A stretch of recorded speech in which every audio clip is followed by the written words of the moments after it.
बिस्मिल्लाहिर्रहमानिर्रहीम। अल्हम्दुलिल्लाहि नहमदुहु व नस्तईनुहु व नस्तगफिरुहु व नु'मिनु बिही व नतवक्कलु अलैहि व नऊज़ु बिल्लाहि मिन शुरूरि अनफुसिना व मिन सय्यिआति अअमालिना। मन यहदिहिल्लाहु फला मुदिल्ल लहु व मन युद्लिल्हु फला हादिय लहु।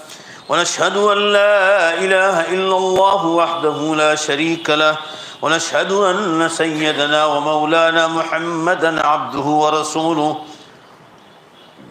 क़ाल अल्लाहु तबारक व तआला अऊज़ु बिल्लाहि मिनश शैतानिर रजीम। बिस्मिल्लाहिर रहमानिर रहीम। व अम्मा बिनिअमति रब्बिका फहद्दिस।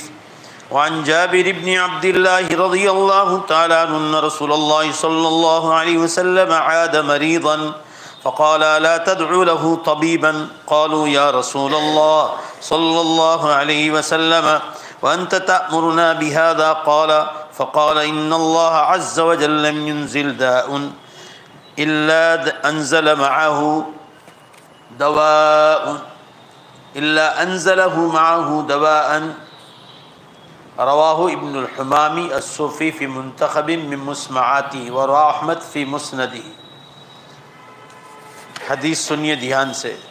हज़रत जाबिर इब्न अब्दुल्लाह रज़ियल्लाहु अन्हु रिवायत बयान करते हैं कि रसूलुल्लाह सल्लल्लाहु अलैहि वसल्लम एक बीमार की बीमार कुर्सी के लिए तशरीफ़ ले गए। उनकी खैरियत पूछी और फरमाया, तुम लोग उसके लिए कोई डॉक्टर नहीं बुलाते हो, ये आदमी बीमार हो गया है। उन्होंने कहा, ये अल्लाह के रसूल, आप भी हमको ये हुक्म दे रहे हैं डॉक्टर का, आप तो नबी हैं। तो आप सल्लल्लाहु अलैहि वसल्लम ने इरशाद फरमाया, इन्नल्लाह अज़्ज़ व जल लम यंज़िल दाअन इल्ला अंज़ल मअहु दवाअन। फरमाया, बेशक अल्लाह ताला ने जितनी भी बीमारियां दुनिया में उतारी है, उन सारी बीमारियों के साथ, ज़ोर से बोलो बेशक, के दवा भी उतारी है। अल्लाह ने, बोलो भाई ज़ोर से, बीमारियों के साथ दवा भी उतारी। तो फरमाया, अगर जब भी डॉक्टर जानने वाला है तो उसको बुला लो, जो भी जानकारी है। उलमा ने हदीस की शरह में लिखा है कि जहाँ अल्लाह ताला ने अपनी हिकमत और दानाई के तकाज़े के मुताबिक मुख्तलिफ़ किस्म की बीमारियाँ आसमानों से नाजिल की है, वहाँ अपने बंदों पर एहसान करते हुए उनके इलाज के असबाब भी अल्लाह ही ने पैदा फरमाए। यानी ये नहीं किया कि बीमारियाँ उतार दी और बीमारियों का इलाज नहीं उतारा। नहीं, बीमारियाँ उतारी तो उसका इलाज भी उतारा। अगर इलाज न उतारा होता तो बंदे परेशान हाल रहते दुनिया में। इस वक्त आज के ज़माने में मुख्तलिफ़ बीमारियों के मुख्तलिफ़ किस्म के इलाज की तहक़ीक़ात एलोपैथी में, देसी दवाओं में तहक़ीक़ात सामने आ रही है, जो सुकून देने वाले भी है और शिफा देने वाले भी। आजकल जो बड़ी बड़ी हॉस्पिटलें बनी हैं और नई टेक्नोलॉजी आई है दवाओं के बारे में, फरमाया ये सब आप सल्लल्लाहु अलैहि वसल्लम की अहादीस से मुस्तंबात। धीमे आप सल्लल्लाहु अलैहि वसल्लम के ज़माने में जो दवाएँ आई, आज भी वो काम कर रही है। अगर वो न करे तो उसके बाद धीमे धीमे अल्लाह ने इंसान को जो रास्ते बतलाए दवाओं के, उसमें भी शिफा है। डॉक्टर हजरात, इनका ताल्लुक़ हिकमत से हो या एलोपैथी से हो या होम्योपैथी से हो, को चाहिए कि वो मुकम्मल तालीम और तहक़ीक़ और रिसर्च के बाद मैदान में आए, ताकि मुनासिब और सही अंदाज में इंसानियत की खिदमत कर सके। वान अब्दुल्लाह अन नबी सल्लल्लाहु अलैहि वसल्लम क़ाल इन्नल्लाह अज़्ज़ व जल्ल लम युनज़िल दाअन इल्ला अंज़ल लहु शिफ़ाउन इल्लल हरम फ़अलैकुम बिअल्बानिल बक़री फ़इन्नहा तरिमु मिन कुल्लि शजरिन। इस हदीस में एक नई चीज़ बतलाई। इंशाअल्लाह कहो पहले कि अमल करेंगे इंशाअल्लाह। बहुत बड़ा फ़ायदा है। यह आसमानों से हमको बतलाया जा रहा है, मगर हम लोग अमल नहीं करते। हज़रत अब्दुल्लाह फरमाते हैं, नबी अकरम सल्लल्लाहु अलैहि वसल्लम ने इरशाद फरमाया, अल्लाह ताला ने बुढ़ापे के अलावा हर बीमारी का इलाज आसमानों से उतारा है।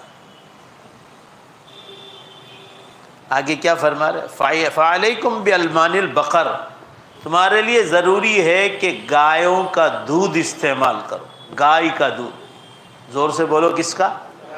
गाय का दूध, काउ मिल्क, इसको इस्तेमाल करो।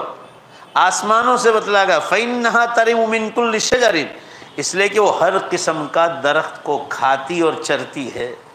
जब अलग अलग दरख्त को खाएगी या अलग चीज़ों को खाएगी तो उससे अलग किस्म के अंदर के जो तासुरात हैं और असरात हैं वो उसके दूध में आएंगे, जो हमारी बीमारियों के लिए शिफा बने। इसलिए आगे आप एक हदीस पढ़ गए, आप सल्लल्लाहु अलैहि वसल्लम ने फरमाया इसके गोश्त में बीमारी है।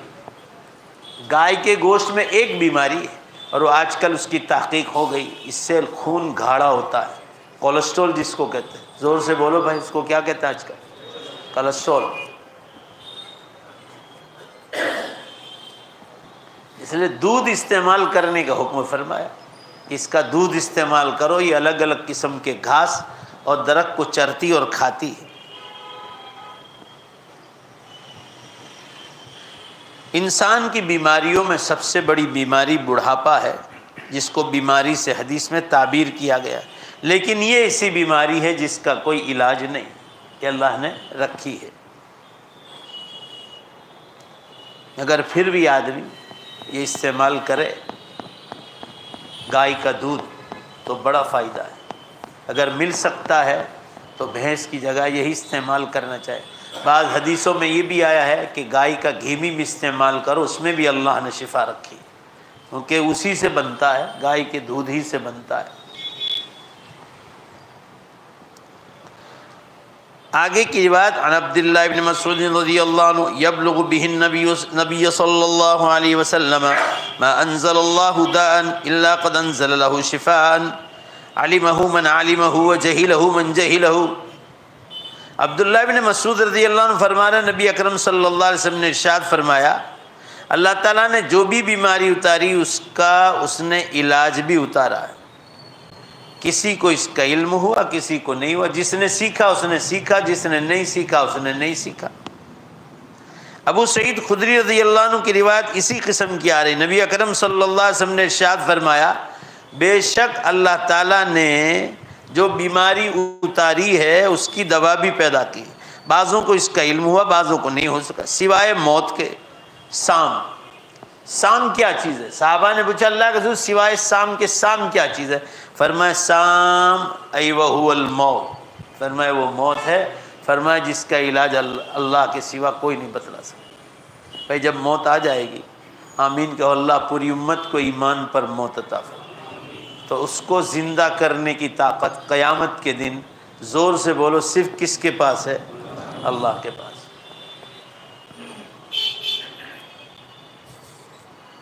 मौत जो है अल्लाह ताला का अटल और नाकाबिल तग़य्युर, यानी बदलने वाला नहीं फैसला है, न बदलने वाला फैसला है मौत।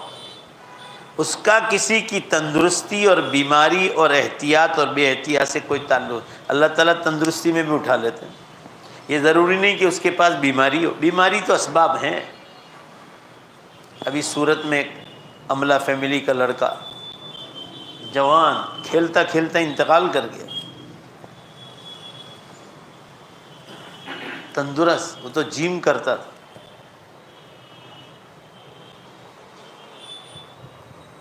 ये अलग चीज़ है, ये अलग बात है कि शरीयत के दायरे में रहकर ज़िंदगी में एहतियात करना, जिन चीज़ों से नुकसान होता है उससे बचना चाहिए, जिन चीज़ों से फ़ायदा होता है उससे इख्तियार करनी चाहिए। जैसे आपको प्रेशर की बीमारी है तो आप गोश्त अंडे नहीं खा सकते, परहेज़ का हुक्म है डॉक्टरों का। घी नहीं खा सकते, मिठाइयाँ नहीं खा सकते, ये चीज़ों से नुकसान होता है, खून और गाढ़ा होता है, फिर वो ब्लॉक कर देता है, नसें ब्लॉक हो जाती है, कभी भी आदमी को अटैक आ सकता। इसलिए आप सासम की आप हदीस पढ़ गए कि जब तुम्हारा खून भड़कने लगे यानी ब्लड प्रेशर हो जाए तो आप सासम ने फरमाया हिजामा कराओ, या उसके दूसरे इलाज हैं, होम्योपैथी है,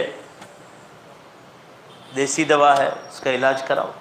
हदीस में क्या फरमा कि ये ब्लड प्रेशर, हदीस के अल्फाज है, फ़इन्नल इंसान यक़्तुलु, इंसान को कत्ल कर देता है, मौत के घात उतार देता है। इतने लोग प्रेशर हाई होता है तो चले जाते हैं, भाई बोलो ना, जाते नहीं जाते? हाँ,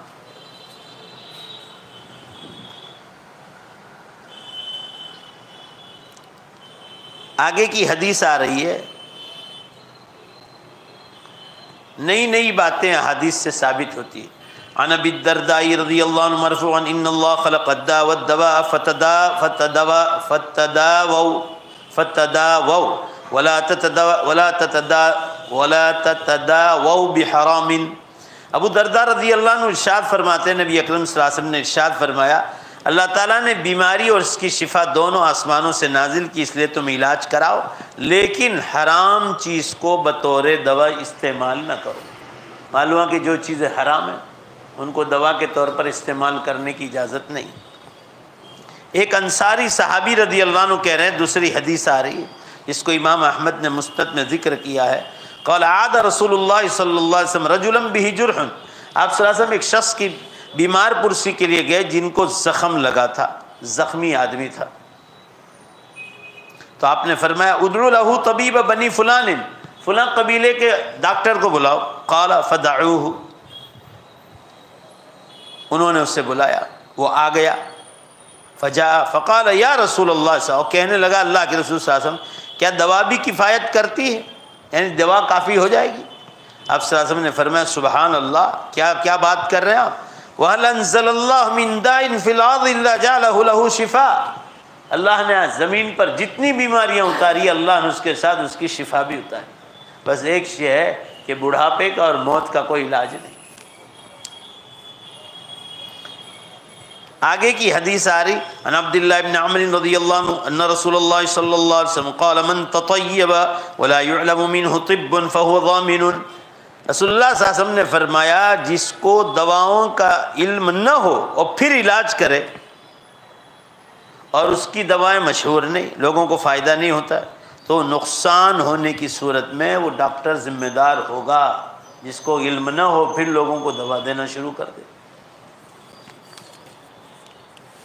जहाँ शरीयत ने इलाज करवाने के शौक़ दिलाया है, वहाँ डॉक्टरों को इस चीज़ का पाबंद बनाया है कि इनके पास मुकम्मल अहलियत और लायकात होनी चाहिए, वरना मरीज़ के नुकसान की सूरत में वो ज़िम्मेदार होंगे अल्लाह के यहाँ। इस ज़िम्न में गवर्नमेंट को अपनी ज़िम्मेदारी का एहसास होना चाहिए। इस हदीस मुबारका से इस्तिदलाल करना भी दुरुस्त है कि बीमार को चाहिए वो तालीम याफ्ता जो जानकार इलाज करने वाले उन्हीं से रब्ता करें, अलटप लोगों के पास न जाएं। आगे देखिए, हराम से शिफा हासिल करना कैसा है। नबी हुरैरा रज़ियल्लाहु अन्हु क़ाल क़ाल रसूलुल्लाह सल्लल्लाहु अलैहि वसल्लम मन तदावा बिहरामिन लम यजअलुल्लाहु लहू फीहि शिफ़ाउन। जिसने हराम चीज़ के साथ इलाज किया अल्लाह ताला उसके लिए उसमें शिफा नहीं बनाए। जैसे हराम कोई भी चीज़ है और आप उसमें जो है उसको इस्तेमाल करें, जब अल्लाह ने उसको हराम करार दिया, मिसल तो मसलन कुत्ती का दूध, गधी का दूध और जानवर जो हराम है उनका दूध, तो उनका दूध भी हराम। किसी ने कहा इसका दूध को पिलाओ, जायज़ नहीं, हराम हराम है। हदीस में फरमाया गया अल्लाह ताला ने हराम चीज़ों में शिफा रखी नहीं, तो कोई करेगा तो शिफा होगी नहीं और गुनहगार होगा वो अलग। अबू दरदा रज़ियल्लाहु अन्हु बयान करते हैं रसूलुल्लाह सल्लल्लाहु अलैहि वसल्लम ने इरशाद फरमाया, बेशक अल्लाह ताला ने बीमारी और उसकी शिफा दोनों उतारी, इसलिए तुम इलाज किया करो, लेकिन हराम चीज़ को बतौर दवा इस्तेमाल न करो। ये दूसरी हदीस आई इसी किस्म की। उलमा ने इसकी शरह में लिखा है कि बिला शक व शुबा हर बीमारी का इलाज हलाल चीज़ों में, हर बीमारी का इलाज। लेकिन आजकल दवाएं तैयार करने वाले उस चीज़ की कोई परवाह नहीं करते कि वो जिस चीज़ को दवा के तौर पर इस्तेमाल कराना चाहते हैं, शरीयत में उसका हुक्म क्या है, आया वो हलाल है या हराम, वो देखते नहीं। मौजूदा साइंसी तरक्की याफ्ता दौर में तहकीक करने दवाओं में इस्तेमाल होने वाली हर हराम चीज़ का मुतबादिल तलाश किया जा सकता है, यानी जो हराम चीज़ है उसके बदले हलाल चीज़ भी है जिसमें अल्लाह ने शिफा रखी है, तो वो चीज़ें इस्तेमाल करनी चाहिए। इस ज़िम्न में ज़रूरी है कि मुस्लिम हुकूमत, मुस्लिम डॉक्टर और हकीम हजरात अपनी ज़िम्मेदारियों को समझें और लेबोरेटरियाँ कायम करें और गैरों की तहकीकात पर अंगुश्त बदंदा होने के बजाय, यानी उन पर हैरत और अफसोस करने के बजाय, खुश होने के बजाय अपने तजर्बात की रोशनी में उनका मुतबादिल पेश करना चाहिए। इस मामले में मुस्लिम मुहक्किकीन तिब्बे नबवी नाम की किताबों से हैरान कुन इजादात और नई नई शोध दुनिया के सामने पेश कर सकते हैं। आगे की हदीस आ रही कि आप सल्लल्लाहु अलैहि वसल्लम के लुआब में, आपके थूक में भी शिफा। अब्दुल्ला बिन बुरैदा रज़ी अल्लाह अन्हु फरमा रहे, मैंने अपने बाप से सुना, वो कह रहे थे, अब्दुल्ला कहते हैं कि हज़रत अम्र बिन मुआज़ रज़ी अल्लाह अन्हु की टांग कट गई थी, पूरा पाँव टूट गया था, 2 टुकड़े हो गए।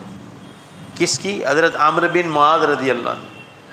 जब आप सल्लल्लाहु अलैहि वसल्लम ने उस पर थूका, यानी आपने अपना लुआब लगा दिया, तो फरमाया वो टांग सीधी हो गई। उलमा फरमाते हैं ये नबी करीम सल्लल्लाहु अलैहि वसल्लम का मौजिज़ा था। ज़ोर से बोलो भाई, क्या था? और मौजिज़ा नबी के सिवा कोई पेश नहीं कर सकता। ऐसे हज़रत ग़ज़वे खैबर के मौके पर सैयदना अली कर्रमल्लाहु की आँख ने देखना बंद कर दिया था, तो आपने अपना लुआब मुबारक लगा दिया था, उसी सेकंड में आँख ने देखना शुरू कर दिया था। आपके लुआब मुबारक में बरकत, मौजिज़ा इसको कहते। कलौंजी में शिफा है। अन उसामत बिन शरीकिन क़ाल क़ाल नबी सल्लल्लाहु अलैहि वसल्लम हब्बतुस सौदा व शिफा मिन कुल्लि दाइन इल्ला अस्साम। रसूलुल्लाह सल्लल्लाहु अलैहि वसल्लम ने फरमाया काले दाने यानी कलौंजी में मौत के अलावा हर बीमारी का इलाज है। आगे भी मैंने आपको बताया था कि कलौंजी आप घरों में, गोश्त में, सब्जियों में भी डलवाओ, बहुत शिफा है इसमें। या सौंफ खाओ, सौंफ, उसमें 100 ग्राम सौंफ है तो 100 ग्राम ये भी डलवाओ। धनिए की डाल है, सौंफ बनाते हैं लोग, बहुत शिफा है बेशुमार बीमारियों। आगे देखिए आप, ये बहुत बड़े मुहक्किक भी हैं और दवाओं के जानकार भी हैं, मुहद्दिस भी हैं। शायद ही मुसलमानों का कोई घर हो जिसमें अल्लाह ताला के हुक्म से हर बीमारी से शिफा का सबब बनने वाली ये कलौंजी मौजूद ना हो। कोई घर ऐसा होगा जो नहीं रखते, वो बदकिस्मत। ये हमारी अगर नहीं है तो कहा ये हमारी गफलत है। हमें चाहिए कि अपने खानों में कलौंजी इस्तेमाल किया करें।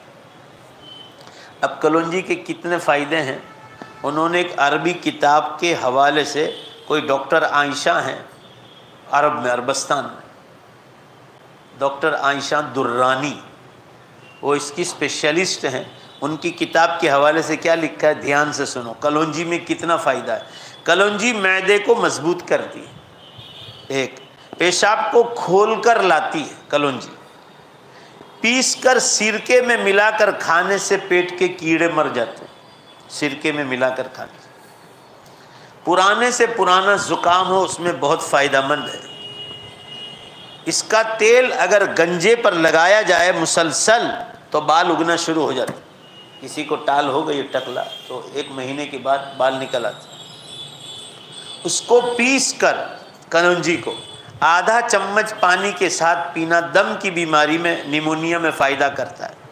अगर लगातार कलौंजी के इस्तेमाल किया जाए तो पागल कुत्ते के कांटे का जहर भी ख़त्म हो जाता। देख ले आप, पागल कुत्ते ने काटा हो उसका जहर भी कलौंजी के ज़रिए लगातार इस्तेमाल करने से निकल ही जाता। और इसकी धुनी, इसको जलाने से कलौंजी को सांस की तकलीफ़ दूर करती है। सर्दी, ज़ुकाम, लकवा, पेट का दर्द और बच्चे की पैदाइश का दर्द जो माँओं को होता है, और यहाँ तक कि जिनको भूलने की आदत है उसमें भी बहुत फ़ायदेमंद। अगर 1 महीने का कोर्स कम से कम पूरा करना चाहिए आदमी को, सुबह शाम। पेट बढ़ा हुआ हो तो वो उससे कम होता है। बुखार को भी उतारती है कलौंजी, बलगम निकाल देती है और मैदे की रतूबतों को अपने दरमियानी लेवल पर लाती है। शुगर के इलाज में इसकी बड़ी अहमियत है। उलमा ने लिखा है कि मुसलसल कलौंजी इस्तेमाल करने से शुगर भी आदमी का बिल्कुल ठिकाने लेवल पर आ जाता, वो बढ़ने नहीं पाता। मगर इसका ताल्लुक़ यकीन के साथ कि हुज़ूर सल्लल्लाहु अलैहि वसल्लम ने जो फरमाया, सारी दुनिया झूठ बोल सकती है, अल्लाह और अल्लाह के नबी का कलाम ज़ोर से बोलो झूठ नहीं हो सकता। इसका ताल्लुक़ यकीन, जितना यकीन मजबूत होगा इतना ही फ़ायदा होगा। चलो कौन कौन बोलो तैयार है इंशाअल्लाह के कलौंजी इस्तेमाल करेंगे? बोलो ना इंशाअल्लाह, पाबंदी के साथ कर लो।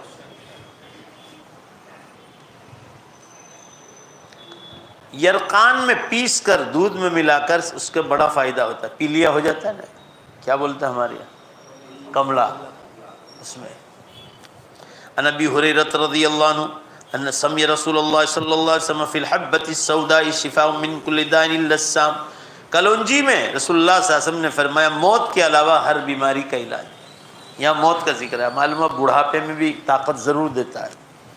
अबू हुरैरा रज़ियल्लाहु अन्हु इरशाद फरमा रहे, अलैकुम बिहादिहिल हब्बति सौदा फ़इन्न फ़ीहा शिफ़ाउन मिन कुल्लि दाइन इल्ला अस्साम।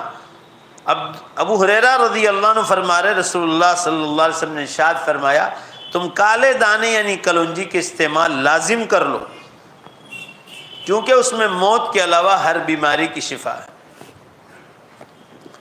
उलमा लिखते हैं कि हमें आप सल्लल्लाहु अलैहि वसल्लम के इरशाद पर ईमान और यकीन रखते हुए चाहिए कि अपने खानों में कलौंजी का इस्तेमाल करें।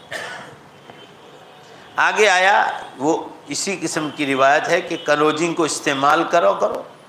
कलौंजी अल-हब्बतुस सौदा, इसका दूसरा नाम शूनीज़ भी है। शूनीज़, कलौंजी को शूनीज़ भी कहते हैं अरबी।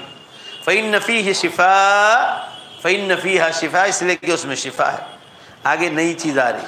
अन आयशा रज़ियल्लाहु अन्हा नबी सल्लल्लाहु अलैहि वसल्लम क़ाल फ़ी अज्वतिल आलियति अव्वलल बुकरति अला रीक़िन नफ्सी शिफ़ाउन मिन कुल्लि सिहरिन औ औसमुन। आप सल्लल्लाहु अलैहि वसल्लम इरशाद फरमा रहे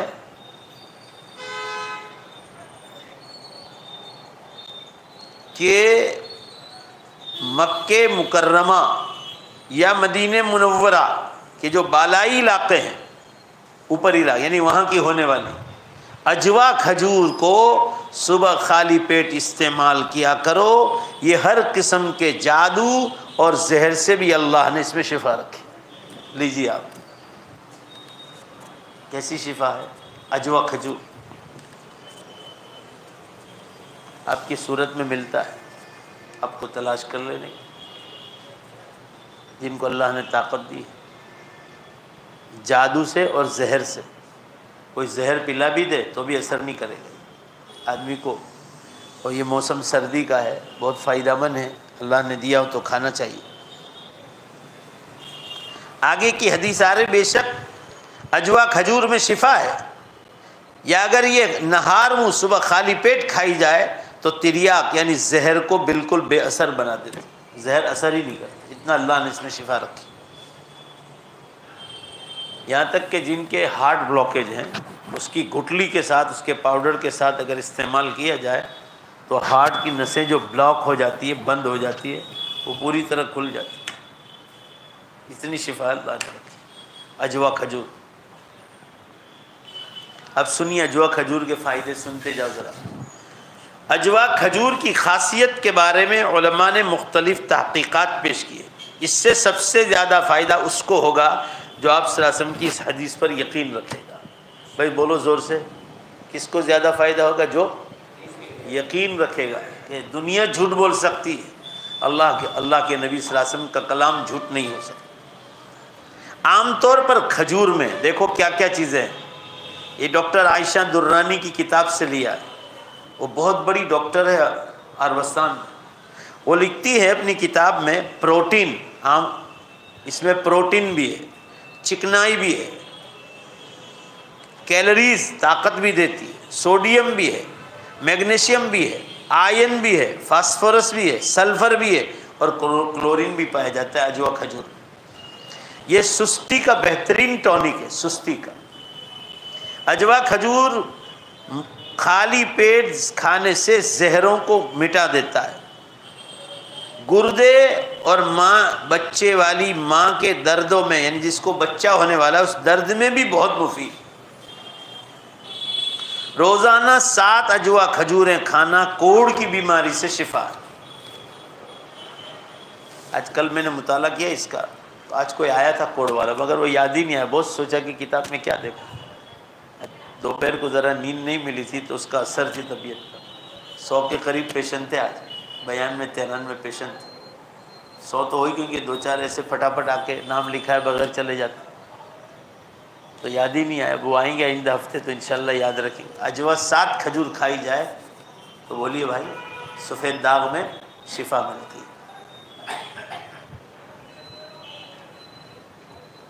दिल का दौरा पड़ जाए, अतीक भाई आप जान से सुन, तो 7 अजवा खजूरें गुठलियों समेत कूटकर खानी चाहिए। अल्लाह ताला ब्लॉकेज को निकाल देता है।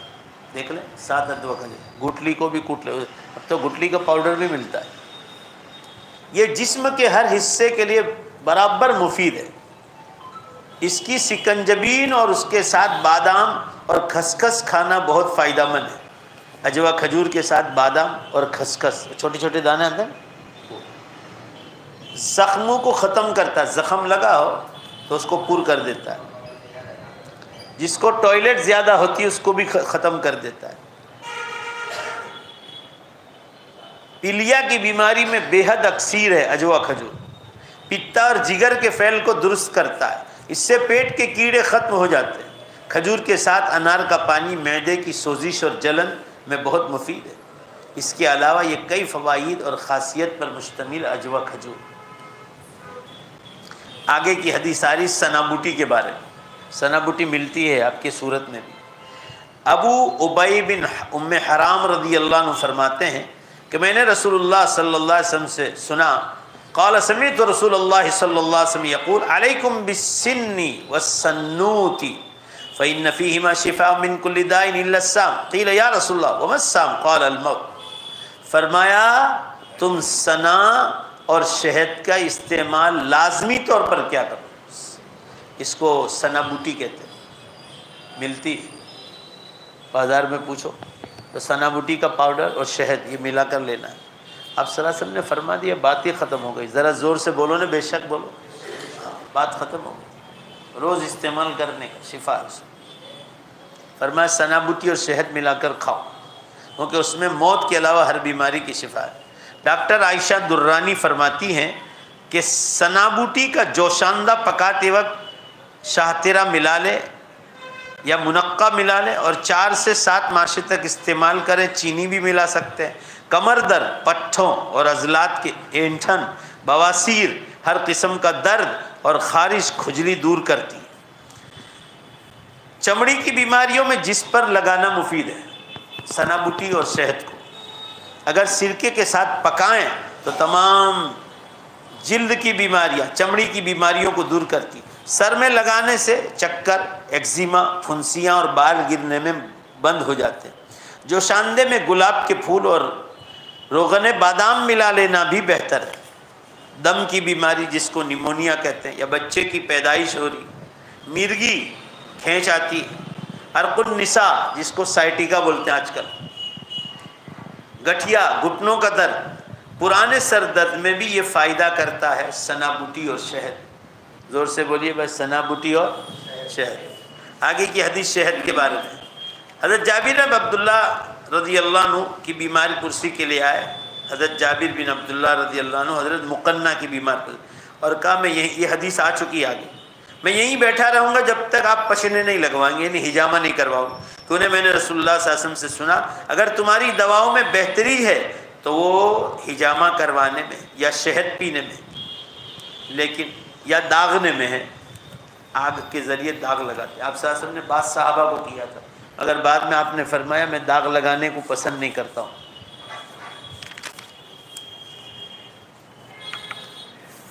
आखिरी हदीस है।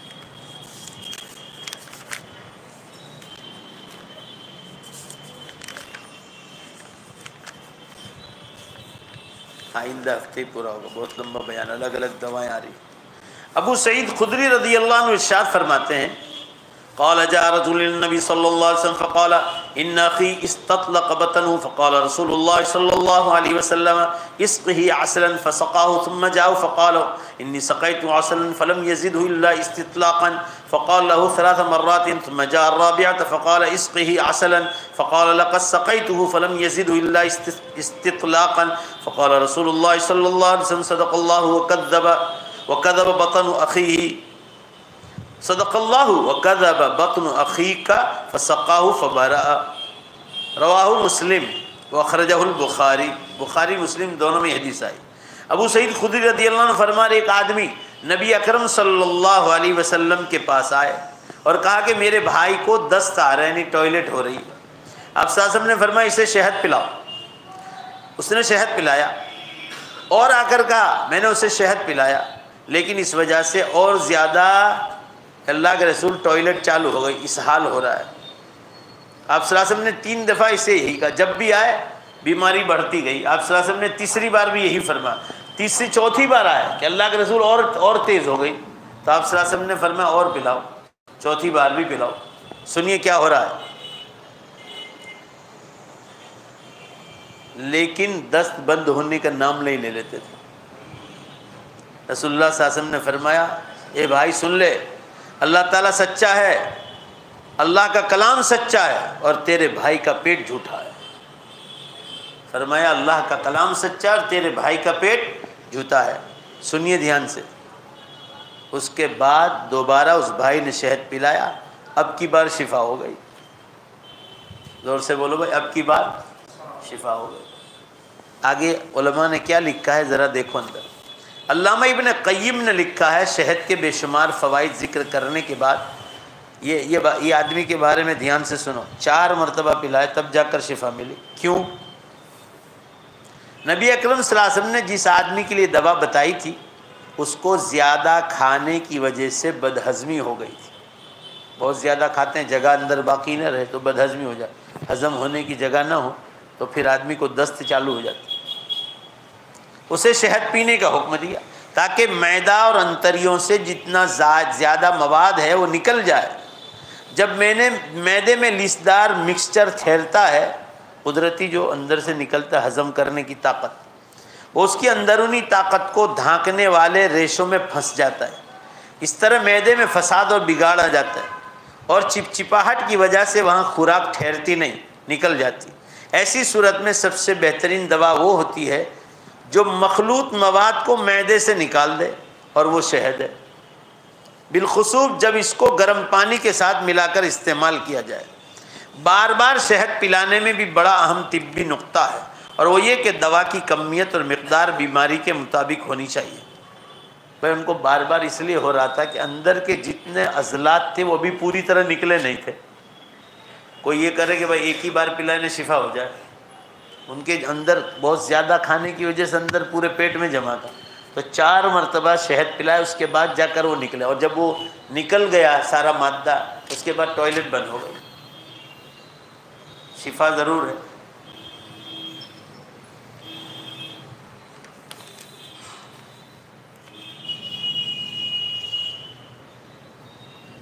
कम मिकदार की सूरत में बीमारी कुल्ली तौर पर ख़त्म नहीं होगी, और ज़्यादा मिकदार बदन के कुआ को कमज़ोर कर देगी और कोई नई बीमारी पैदा हो जाएगी। जब उस आदमी ने पहली बार आप सल्लल्लाहु अलैहि वसल्लम को दवा के मौसर न होने की खबर दी कि अल्लाह के रसूल मैंने शहद पिलाया, फ़ायदा नहीं हुआ, तो आपको मालूम हो गया कि मिकदार कम थी, इसलिए अभी तक फ़ायदा नहीं हुआ।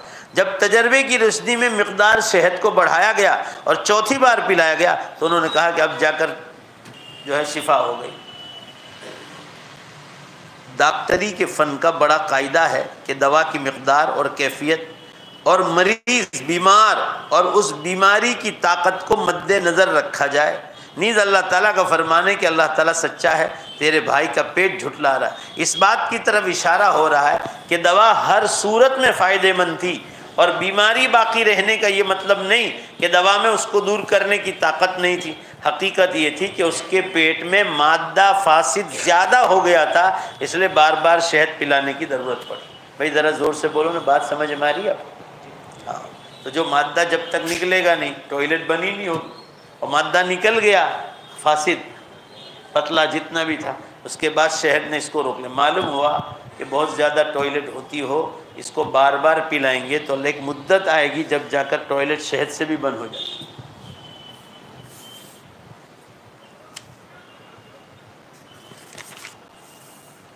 हज़रत अनस रज़ियल्लाहु अन्हु रिवायत करते रसूलुल्लाह सल्लल्लाहु अलैहि वसल्लम ने इरशाद फरमाया कि बेहतरीन चीज़ जिससे तुम इलाज करते हो वो पछना लगवाना है, यानी हिजामा करना है, और कुश्ते बहरी है, समंदरी के कुश्त आती है। फरमाया उसमें भी अल्लाह ताला ने शिफा रखी। हिंदुस्तान में पैदा होने वाली एक खुशबूदार लकड़ी जो बतौर दवा और बतौर धुएँ के इस्तेमाल की जाती है, ये कुश्ते बहरी जो है मिलती है। यूनानी दवाओं वालों के यहाँ कुश्ते बहरी मिलती है।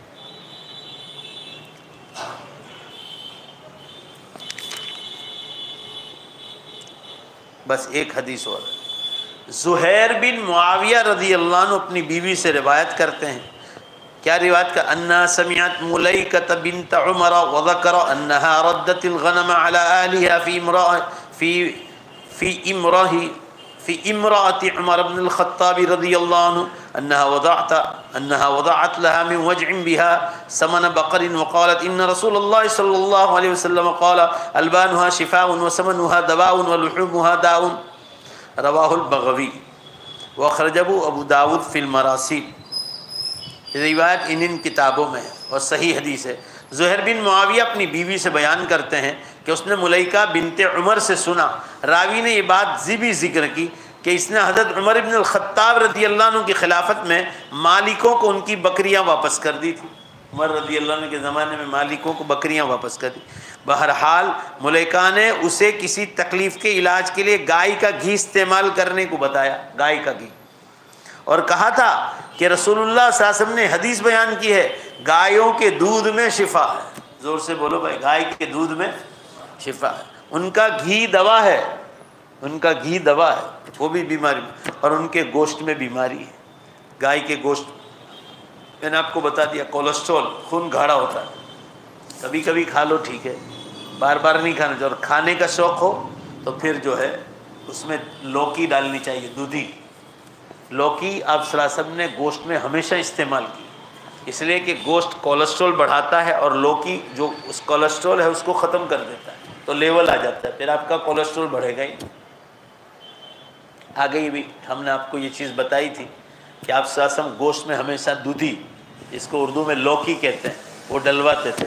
एक जगह मेहमानी में तशरीफ़ ले गए आप सल्लल्लाहु अलैहि वसल्लम, तो खाने में गोश्त था, आप उसमें दूधी तलाश कर रहे थे, तो उसमें शिफा भी है दूधी, वही कोलेस्ट्रॉल को निकाल देता है।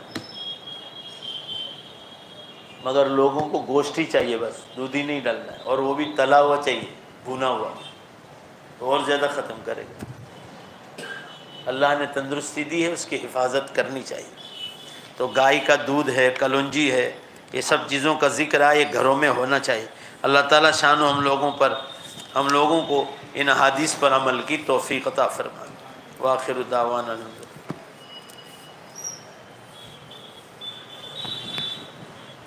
बाहर जाओ।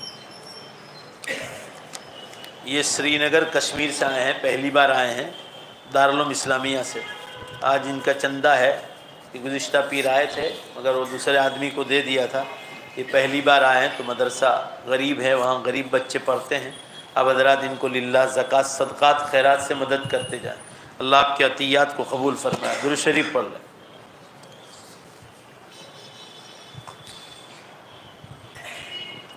बिस्मिल्लाहिर्रहमानिर्रहीम।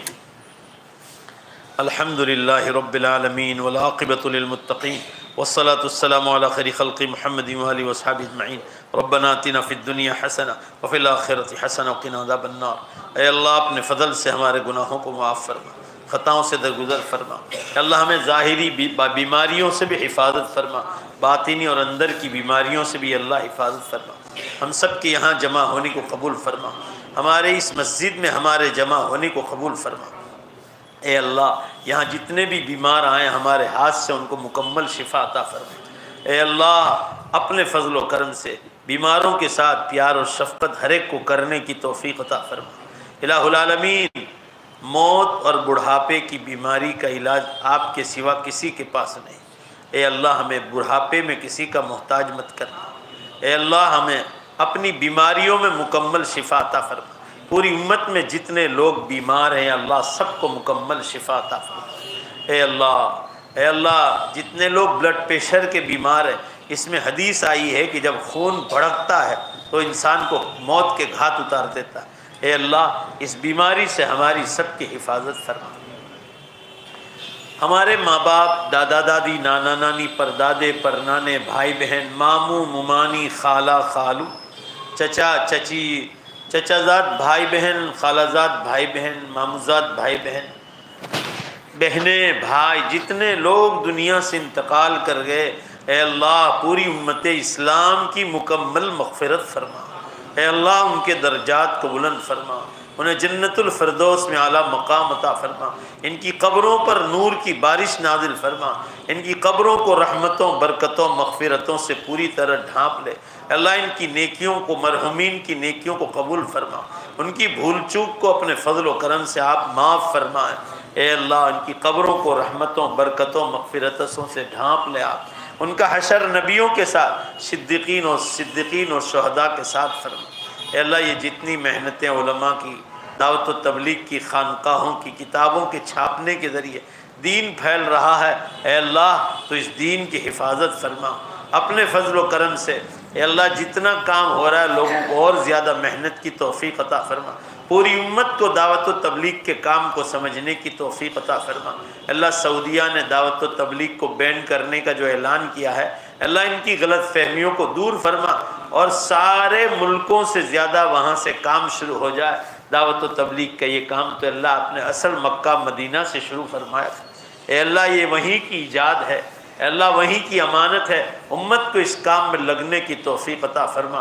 घर घर तालीम ज़िंदा हो जाए। अल्लाह, ऐसी तौफीक में रहमत फरमा। हम सब के यहाँ जमा होने को कबूल फरमा। अल्लाह, हमें लंबी उम्र अता फरमा नेक अमाल के साथ। ए अरहमर राहिमीन, ए अकरमल अकरमीन, हमें लंबी उम्र अता फरमा नेक अमाल के साथ, तंदुरुस्ती के साथ, गुनाहों से बचाते हुए, तेरे दीन का काम कराते हुए, इज़्ज़त बचाते हुए, और जब दुनिया से जाने का वक्त आ जाए तेरे दीन के काम कराते कराते अल्लाह ईमान पर हम सबको मौत अता फरमा। अल्लाह, जिनकी तिजारतों में परेशानियाँ, उनकी परेशानियों को दूर फरमा।